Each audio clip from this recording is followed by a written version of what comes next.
পুরান ঢাকায় শীর্ষ সন্ত্রাসী তারিক সাইফ মামুনকে প্রকাশ্যে গুলি করে হত্যার ঘটনায় দুই ভাড়াটে শুটারকে গ্রেপ্তার করেছে ঢাকা মহানগর গোয়েন্দা পুলিশ ডিবির লালবাগ বিভাগ।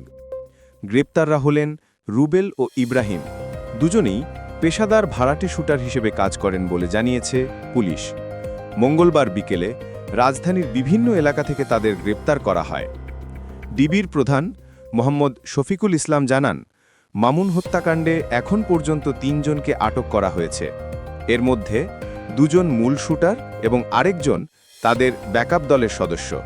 তিনি বলেন, অপারেশন এখনও চলমান, তাই বিস্তারিত তথ্য পরে জানানো হবে। এর আগে সোমবার সকালে পুরান ঢাকার সূত্রাপুরে ন্যাশনাল মেডিকেল কলেজ হাসপাতালের সামনে মামুনকে প্রকাশ্যে গুলি করে হত্যা করা হয়। আদালতে হাজিরা শেষে ফেরার পথে তাকে লক্ষ্য করে খুব কাছ থেকে একযোগে গুলি চালানো হয়। সিসিটিভি ফুটেজে দেখা গেছে, মামুন দৌড়ে বাঁচার চেষ্টা করছিলেন, কিন্তু 2 শুটার মাত্র কয়েক সেকেন্ডের মধ্যেই হত্যাকাণ্ডটি সম্পন্ন করে পালিয়ে যায়। পরে গুরুতর আহত অবস্থায় তাকে ন্যাশনাল মেডিকেল থেকে ঢাকা মেডিকেল কলেজ হাসপাতালে নেওয়া হলে চিকিৎসকরা মৃত ঘোষণা করেন। সুরতহাল প্রতিবেদনে দেখা গেছে, মামুনের শরীরে 7টি গুলির চিহ্ন ছিল।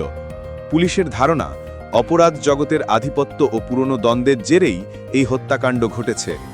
নিহত তারিক সাইফ মামুন একসময় কুখ্যাত সন্ত্রাসী সঞ্জিদুল ইসলাম ইমনের সহযোগী ছিলেন এবং ইমন মামুন গ্রুপের অন্যতম প্রধান হিসেবে পরিচিত ছিলেন।